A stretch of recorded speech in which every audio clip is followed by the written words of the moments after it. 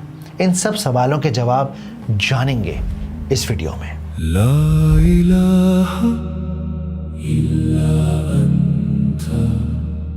Video میں آگے بڑھنے سے پہلے ایک بہت امپورٹنٹ کانسیپٹ کو کلیئر کرتے ہیں۔ قرآن سمجھنے اور پڑھنے والوں کو اسٹوڈنٹ آف نالج کہتے ہیں۔ تو اگر آپ اس وقت نوٹس بنا رہے ہیں، اس ویڈیو کو قرآن کو سیکھنے کے لیے دیکھ رہے ہیں، تو اب آپ یہاں صرف ایک ویور نہیں ہے بلکہ ایک طالب علم ہے، ایک اسٹوڈنٹ آف نالج ہے۔ کہتے ہیں قرآن ہم سے باتیں کرتا ہے، تو کیوں نہ اس سے ہی پوچھا جائے کہ بھائی آپ ہے کون؟ اور جب ہم یہ سوال قرآن مجید سے کرتے ہیں تو قرآن مجید دوسرے ہی پنے پر ہمیں بتاتا ہے ذالک الکتاب لا ریب فیہ ھدی للمتقین، اور یہ کتاب راستہ دکھانے والی ہے، گائیڈ کرنے والی ہے ان کو جو گائیڈ ہونا چاہتے ہیں۔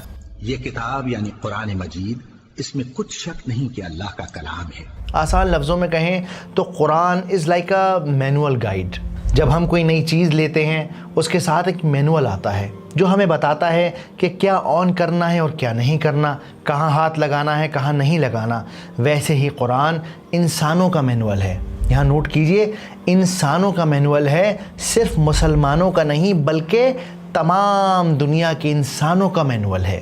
یہ بتاتا ہے کہ کس طرح انسان کو اس دنیا میں جینا ہے، بے ایمانی، گناہ، ناپاکی، زنا جیسے گناہوں سے بچ کر لوگوں کے کندھے پر سوار ہو کر ایک ایسے ہائی وے پر پہنچنا ہے جہاں آپ جب اپنے بنانے والے سے ملیں تو شرمندہ نہ ہوں۔ اور جب ہم قرآن کی گہرائی میں ذرا سا اترتے ہیں تب ہمیں پتہ چلتا ہے کہ قرآن اپنے آپ کو کئی طرح سے ڈیفائن کرتا ہے، جیسے یہ کلام اللہ ہے، دا اسپیچ آف اللہ، یعنی یہ اللہ کی بات ہے، اللہ کی اسپیچ ہے۔ اور اگر کوئی مشرک تم سے پناہ کا خواستگار ہو تو اس کو پناہ دے دو یہاں تک کہ وہ کلام اللہ کو سننے لگے۔ قرآن اپنے آپ کو ایک نور، ایک روشنی بھی کہتا ہے۔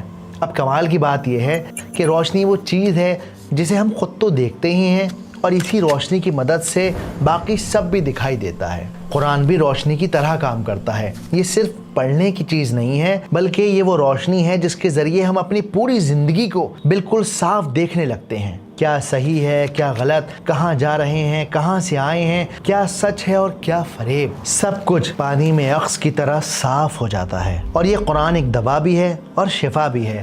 اور ہم قرآن میں وہ چیز نازل کرتے ہیں جو مومنوں کے لیے شفا اور رحمت ہے۔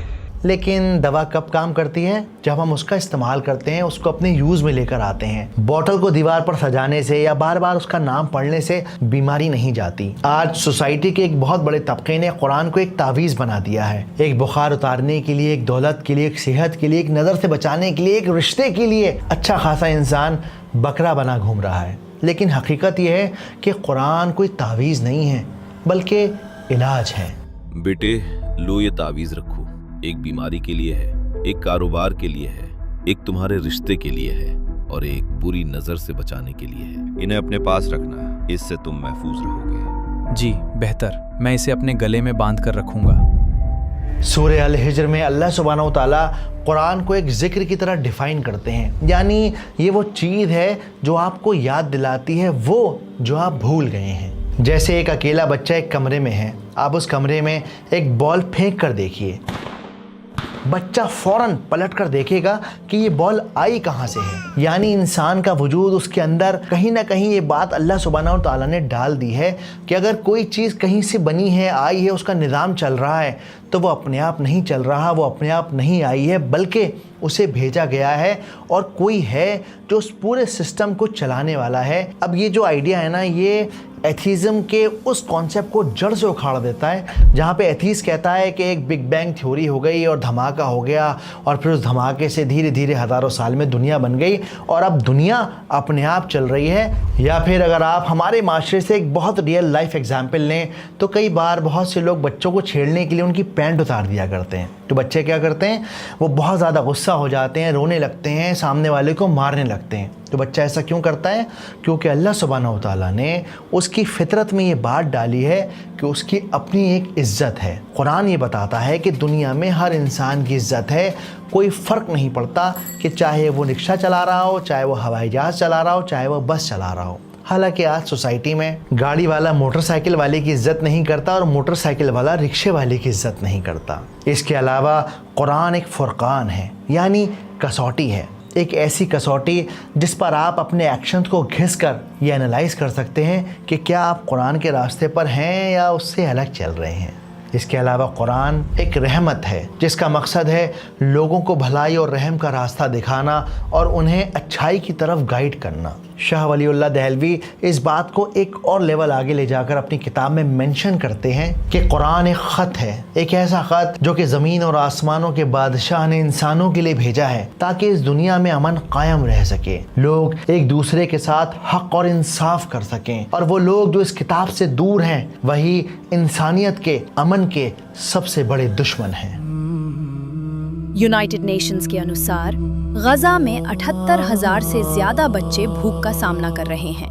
اور جب آپ اس قرآن کو اور گہرائی سے سمجھیں گے تب آپ کو پتہ چلے گا کہ قرآن کا کام صرف انفارمیشن دینا نہیں ہے، بلکہ اس کا کام ہے آپ کی لائف کو ٹرانسفارم کرنا، آپ کو بیٹرمنٹ کی طرف، اچھائی کی طرف لے کر جانا۔ اسلام کے one of the greatest scholar امام غزالی رحمہ اللہ اپنی کتاب جواہر القرآن میں مینشن کرتے ہیں کہ قرآن ایک کبھی نہ ختم ہونے والے سمندر کے جیسا ہے جس کا مقصد ہے انسان کو اللہ کے قریب کرنا۔ پر افسوس ہم میں سے زیادہ تر لوگ اس سمندر کے کنارے کھڑے کھڑے اپنی زندگی گزار دیتے ہیں، کبھی اس کی گہرائی میں اترنے کی کوشش نہیں کرتے۔ یعنی ہم صرف باہر سے قرآن کو بغیر سمجھے پڑھتے رہتے ہیں، یہ کبھی کوشش ہی نہیں کرتے کہ جو پڑھ رہے ہیں اس کا مطلب بھی سمجھیں، اس کے پیچھے کی حقیقت کو بھی جانیں۔ اور جو لوگ ہمت کر کے اس کی گہرائی میں اترنا شروع کرتے ہیں وہ ایسے ایسے موتی اور جواہر باہر نکال لاتے ہیں جس کو دیکھ کر دنیا حیران ہوتی ہے۔ ایک بار دو انگریزوں نے اسلام کے بہت بڑے عالم سے پوچھا، آپ کا قرآن دعویٰ کرتا ہے کہ ہم نے اس کتاب میں کچھ نہیں چھوڑا، کیا واقعی آپ اس بات پر یقین رکھتے ہیں؟ بے شک، مجھے اس بات پر مکمل یقین ہے۔ اچھا تو کیا آپ کی قرآن میں یہ بھی لکھا ہے کہ 10 کلو گیہوں سے کتنی روٹیاں بنیں گی؟ بالکل، قرآن میں اس بات کا بھی جواب ہے۔ عالم نے اپنے شاگرد کے کان میں کچھ کہا اور تھوڑی دیر بعد شاگرد ایک بیکر کو یعنی روٹی بنانے والے کو واپس لے کر آ گیا۔ عالم نے بیکر سے پوچھا، بھائی 10 کلو گیہوں سے کتنی روٹیاں بنتی ہیں؟ حضور، اگر چھوٹی روٹیاں بنائیں تو تقریباً 250، درمیانی ہوں تو قریب 180 اور بڑی روٹیاں بنائیں تو اندازاً 150 روٹیاں تیار ہو جائیں گی۔ یہ بات سن کر دونوں نے بہت زور کا ٹھاکا لگایا اور کہنے لگے، ارے یہ جواب قرآن نے کہاں دیا، یہ تو آپ کے اس نان بائی اس بیکر نے دیا ہے۔ یہ جواب تو اس نان بائی نے دیا ہے، آپ کی قرآن نے تھوڑی۔ عالم مسکرائے اور عالم نے کہا، قرآن میں لکھا ہے اگر تم نہیں جانتے تو ان سے پوچھو جو جانتے ہیں، اور میں نے وہی کیا ہے۔ کیونکہ اللہ سبحانہ و تعالیٰ قرآن مجید میں فرماتے ہیں، فَاسْأَلُوا أَهْلَ الذِّكْرِ إِن كُنتُمْ لَا تَعْلَمُونَ، اس سے پوچھو جو جانتا ہے، جو ایکسپرٹ ہے۔ اگر تم نہیں جانتے تو جو یاد رکھتے ہیں ان سے پوچھ لو۔ یہ چھوٹا سا واقعہ ہمیں سکھاتا ہے کہ قرآن میں ہر چیز کا جواب ہے، ضرورت ہے تو ان جوابوں کو ڈھونڈنے والے کی۔ موریٹینین اسکالر سیڈی عبداللہ ابن الحج ابراہیم قرآن کو ڈیفائن کرتے ہوئے فرماتے ہیں، القرآن لفظ منزل علی محمد للإعجاز وللتعبد، یعنی قرآن اللہ سبحانہ و تعالیٰ کا وہ کلام ہے، وہ اسپیچ ہے جسے جبریل علیہ السلام کے ذریعے محمد صلی اللہ علیہ وآلہ وسلم تک پہنچایا گیا اور جسے سن کر صحاباؤں نے کمپائل کیا، یعنی ایک بک کی شکل دی۔ اور یہ قرآن ایک ایسا کلام ہے جس کو کوئی انسان ریپلیکیٹ نہیں کر سکتا، اور صرف اس کی تلاوت کرنا ہی اپنے آپ میں ایک عبادت ہے۔ لیکن اس ڈیفینیشن میں دو بہت گہرے راز چھپے ہیں۔ اجازی کا مطلب ہوتا ہے وہ جو کاپی نہیں ہو سکتا، اور شاید یہی وجہ ہے کہ قرآن کے چیلنج کرنے کے باوجود بھی کوئی بھی انسان قرآن کی جیسی ایک آیت نہیں بنا پایا جس کے اندر لینگویج کا اتنا زیادہ پرفیکشن ہو، جو اتنی زیادہ ڈیپ ہو، اور جو ہزاروں یعنی قیامت تک کے لیے ریلیونٹ رہ سکے۔ دوسرا لفظ ہے تعبد۔ تعبد کا مطلب ہوتا ہے عبادت، یعنی صرف اس کتاب کی تلاوت کرنا ہی عبادت ہے۔ لیکن یہاں ایک بڑی باریک بات چھپی ہے۔ جب ہم علماؤں کے انڈرسٹینڈنگ کو پڑھتے ہیں اس قرآن کے بارے میں، تلاوت کے بارے میں، تب ہمیں پتہ چلتا ہے کہ تلاوت کے اندر 3 لیئرز ہیں۔ سب سے پہلا ہے زبان، یعنی زبان سے پڑھنا۔ دوسرا ہے جو پڑھا جا رہا ہے اسے دل سے یقین کرنا، اور تیسرا ہے عمل، یعنی جو بھی پڑھا جا رہا ہے اس کو اپنی زندگی میں اپلائی کرنا. اور شاید اسی وجہ سے عبداللہ ابن عمر کو تقریباً 8 سال لگ گئے تھے سورہ بقرہ کو یاد کرنے میں، کیونکہ صحابہ کا رول تھا کہ وہ 10 آیتیں پڑھتے، انہیں سمجھتے اور تب تک آگے نہیں بڑھتے جب تک کہ پچھلی 10 آیتوں پر ان کا عمل مکمل نہیں ہو جاتا. ایون بہت ساری نریشن میں ہمیں ملتا ہے کہ عمر رضی اللہ تعالیٰ عنہ کو تقریباً 12 سال کا وقت لگا سورہ بقرہ کو حفظ کرنے میں، اور جب انہوں نے سورت کو حفظ کر لیا تو آپ نے پورے 1 اونٹ کی قربانی دے کر سارے مکہ کو دعوت دی. میرے اللہ، اتنا سارا گوشت کہاں سے آیا؟ دل بھر کر کھاؤ بہن، یہ عمر نے جو قرآن حفظ کیا ہے اس کی دعوت کا گوشت ہے. ماشاءاللہ. اللہ عمر کے علم میں اضافہ کرے. سورہ بقرہ کو حفظ کرنا اور پھر اس کی تعلیمات پر عمل کرنا کوئی آسان کام نہیں ہے. صحیح کہتے ہیں آپ. دعوت میں مزہ آ گیا. انشاءاللہ میرا بھی حفظ ہو جائے گا تو میں بھی دعوت دوں گا. کیوں نہیں؟ ضرور ضرور. قرآن کے لفظوں کو سینے میں حفظ کرنا کمال ہے. یہ وزن لے کر چلنا ہر کسی کے بس کی بات نہیں. اسے صرف عمر اور ابو بکر جیسے پکے ایمان والے ہی اٹھا سکتے ہیں. قرآن کے لفظوں کا وزن کتنا بھاری ہے اس کا اندازہ آپ ترمذی کی اس حدیث سے لگا سکتے ہیں کہ جب ایک بار صحابہ نے آپ صلی اللہ علیہ وآلہ وسلم کے سفید بالوں کو دیکھا تو آپ سے کہا، اے نبی پاک، آپ کے بال تو بہت جلدی سفید ہو گئے، ایسا کیوں ہے؟ تب آپ صلی اللہ علیہ وآلہ وسلم نے فرمایا کہ سورہ ہود اور جیسی اور صورتوں نے میرے بالوں کو سفید کر دیا، مجھے ضعیف کر دیا. You know, when this surah was revealed, it appeared as if the Prophet sallallahu alaihi wasallam is so much grieved, is under such a pressure that he appeared to be old. حضرت ابو بکر نے پوچھا، حضور کیا ہوا؟ آپ پر بڑھاپا طاری ہو گیا اچانک؟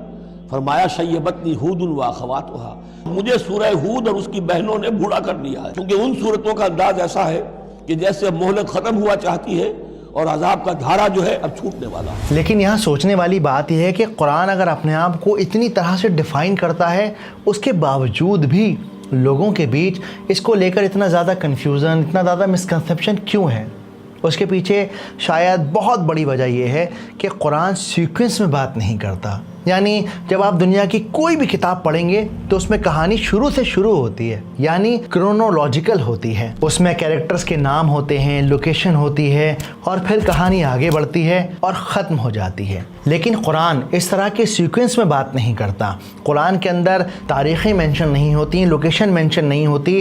کئی بار جس کے بارے میں بات ہو رہی ہے اس کا نام تک بھی مینشن نہیں ہوتا.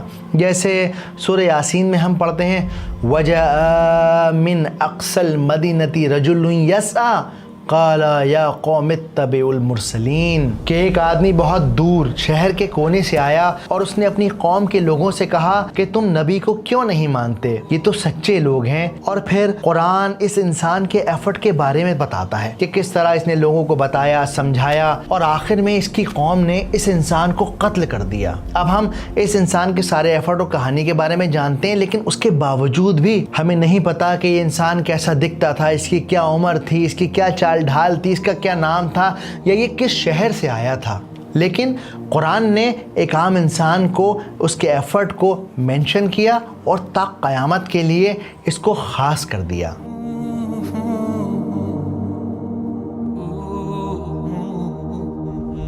اور اسی طرح قرآن میں اچانک سے ایک ہسٹوریکل قصہ شروع ہو جاتا ہے، تو پھر بیچ میں کوئی قانون کی آیت آ جاتی ہے، اور پھر آخرت اور قیامت کا ذکر آ جاتا ہے. اور شاید اسی لیے یہ کتاب بہت سارے لوگوں کے لیے کنفیوژن کریٹ کرتی ہے. لیکن اگر آپ تھوڑا سا گہرائی میں جا کر سوچیں تب آپ کو اس بات کا اندازہ ہو جائے گا کہ جس نے یہ ساری دنیا بنائی ہے، جو اس ساری دنیا کا خالق ہے، مالک ہے، چلانے والا ہے، اسے لٹریچر کے، رائٹنگ کے کسی رول کو فالو کرنے کی ضرورت نہیں ہے. شیخ حمدہ یوسف اس بات کو اس طرح سے سمجھاتے ہیں، رات کے آسمان کو دیکھیے. ایک عام انسان جب آسمان کی طرف دیکھتا ہے تو اسے صرف بکھرے ہوئے ستارے نظر آتے ہیں، ان کی کوئی شکل نہیں، کوئی ڈیزائن نہیں، کوئی سیکوینس نہیں. لیکن اگر کسی ایکسپرٹ ایسٹرونومر کو وہاں کھڑا کر دیا جائے تو وہ انہی بکھرے ستاروں میں شیپس دیکھ لیتا ہے، وہ کانسٹیلیشنز کو پہچان لیتا ہے، وہ ان ستاروں کو ان کے نام سے جانتا ہے. بالکل اسی طرح قرآن سیکوینس میں نہیں ہے، لیکن جو لوگ اس کو جاننے کا شوق رکھتے ہیں وہ جانتے ہیں کہ کس آیت کو کس آیت کے ساتھ جوڑنا ہے. اور ہم نے قرآن کو سمجھنے کے لیے آسان کر دیا ہے